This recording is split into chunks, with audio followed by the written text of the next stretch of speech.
Hello, Dr. Brant Hulsebus here, and welcome to another edition of Ask the Chiropractor. Ask the Chiropractor is my little podcast that I do when someone has a question about chiropractic or chiropractic care. I try to answer. I'm a chiropractor here in Rockford, Illinois. I'm a proud graduate of Palmer College of Chiropractic, and I'm happy to be the team chiropractor of the Rockford Ice Hogs.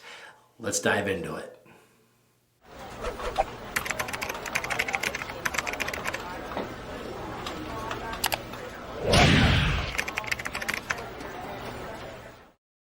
Hello, and welcome to another episode of Ask the Chiropractor. In today's Ask the Chiropractor, I'm going to go directly to the whole point of me doing this podcast. This whole podcast started because a patient of mine was told that they shouldn't see a chiropractor for what was going on with their health care problem.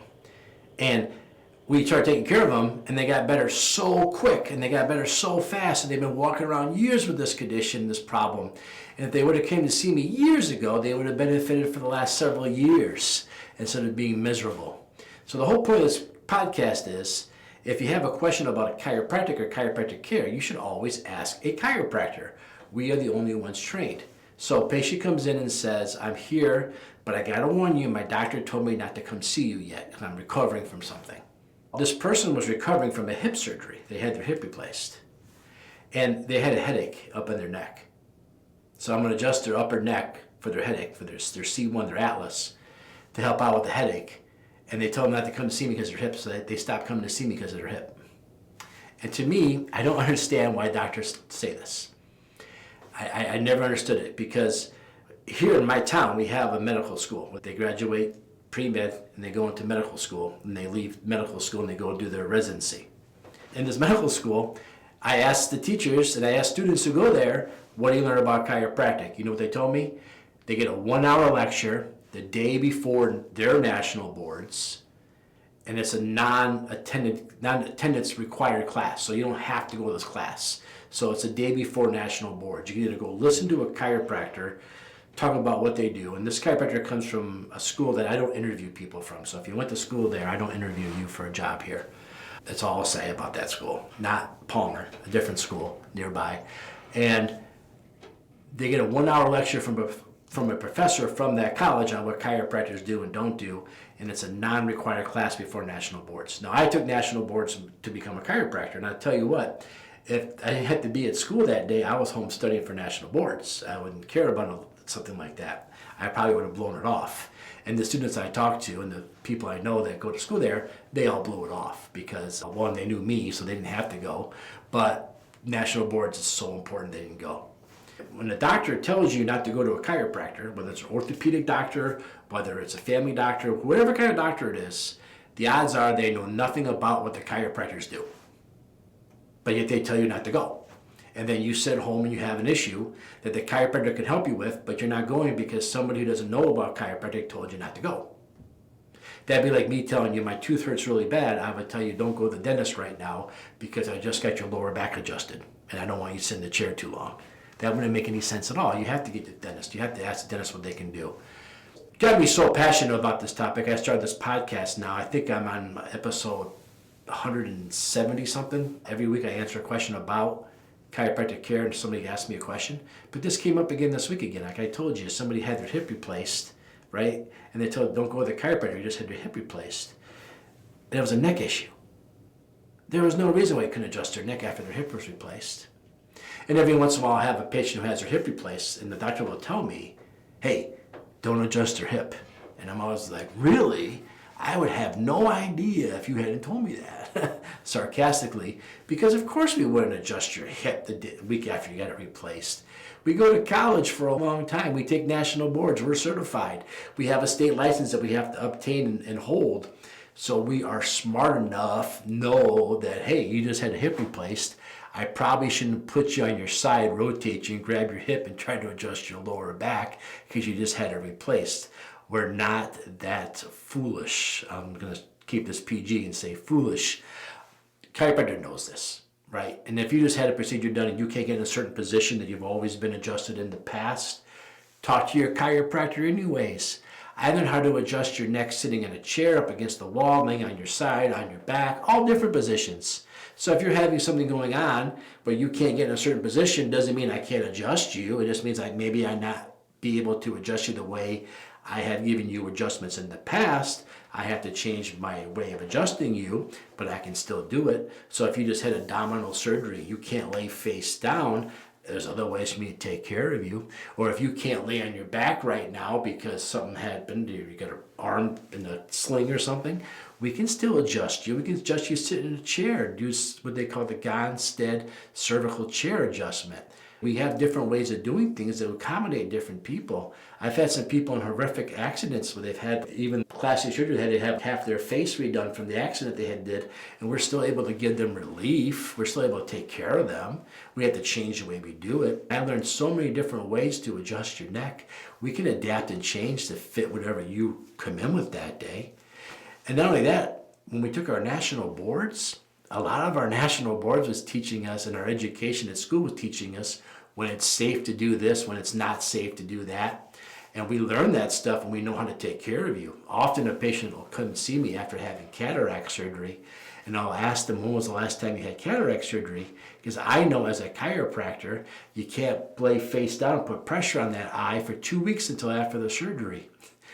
And when I call the optometrist and ask them the question, when was the surgery, they ask me why. And I tell them why, because we have to wait 2 weeks before you put pressure down. They're always like shocked that I know this stuff. And I'm like, really? It's part of it's what I do. I'm very educated on what I do. Imagine that, right? You go to a car mechanic and you don't have to teach the car mechanic how to take care of the car. The car mechanic knows what they're doing. And somehow or another, people are always amazed and impressed that the chiropractor knows about the chiropractic adjustment. Wow, that's earth-shattering news somehow. So if you ever have a doctor tell you that you shouldn't go to the chiropractor because you just had something done, the one thing is you really want to ask is, what part of the chiropractic adjustment shouldn't I do? Like I just talked about the cataracts. You shouldn't lay face down, put pressure on your face after you got the cataract done. That would also include like a massage therapy because you're laying on your face that way too. So don't ask the doctor about whether or not you can have chiropractic. Ask the doctor about things you should and shouldn't do. Like I shouldn't lay on my stomach, I shouldn't lay on my back, I shouldn't do this, I shouldn't twist here. Then the chiropractor can change your adjustment to match what you should or shouldn't do. Or have the doctor talk to the chiropractor. Have the doctor call and say, like I had a patient one time, had a stimulus put in their brain and a wire run down for Parkinson's into their chest. And I do a toggle adjustment where we don't twist the neck at all. We just go right and adjust this. And I wanted to make sure that I wasn't going to hit, like where's that wire at? I took a couple x-rays, but it was still hard to be positive. And I don't want to do something wrong when I take care of somebody. So I called the doctor to ask where it was. And this is a brain surgeon, right? That neurologist that does brain surgery. And I started talking about the toggle adjustment. And I learned they have no idea what I do. None whatsoever. So I had to educate the doctor about what I do first and then describe it. All I wanted to know was where the wire was. But for some reason, this neurosurgeon thought they had to know everything about my adjustment. So I described the adjustment to them, and they had no idea what I do. None. Totally in the dark. And the toggle adjustment's the first adjustment I learned at Palmer College. And it's the one Dr. Palmer did himself. So it's an old adjustment. It's been around forever. And they have no idea about it. So can I ever call that neurosurgeon and ask him about chiropractic care for somebody? Not unless I educate them first. And we learn that quickly. By the way, totally able to adjust the gentleman with that situation. Totally able to give him some help and some relief. So don't ever let the doctor, even a neurosurgeon, tell you whether you can or cannot go to a chiropractor. Only a chiropractor can really answer that. So always check with the chiropractor and get the information to go back and forth. Find out what positions are the reason why they think you can't go. Find out why. And if you had a hip replacement and you want to get your neck adjusted, just out of fun, ask them why you can't. They don't know the answer. They don't know anything about chiropractic. So when they don't know about something, a lot of doctors will tend just to say, hey, I don't know about it, so just don't do it. Play it safe. In reality, you're home suffering, playing it safe, and you don't need to suffer. So talk to your chiropractor about it. And give your doctor your chiropractor's information so they can communicate, and bring the doctor's card with you to the chiropractor. Do the same thing. There's no reason we can't talk in 2024 to each other about what's happening to you. So what do you do when your doctor tells you not to go to a chiropractor? Verify that with the chiropractor. Make sure that you really can't go to the chiropractor with that. Make sure the chiropractor says, you know what, I really can't adjust that one today because I don't know, you have an open wound there, or your incisions are still there, we can't push any, we might try those incisions, but let me try this technique instead. Let me try this instead. There's different ways of taking care of people that might be different than the traditional chiropractic care you normally get from that chiropractor, but there's still ways to helping you out. Only person that can really determine that at the end of the day is the chiropractor. So don't let the doctor tell you yes or no. Ask the doctor, what do you want me to avoid specifically? Not only that, but you might be doing it somewhere besides the chiropractor. So ask, what do you want me to avoid specifically? Bring that information to the chiropractor. Hey, the doctor just doesn't want me to lay face down.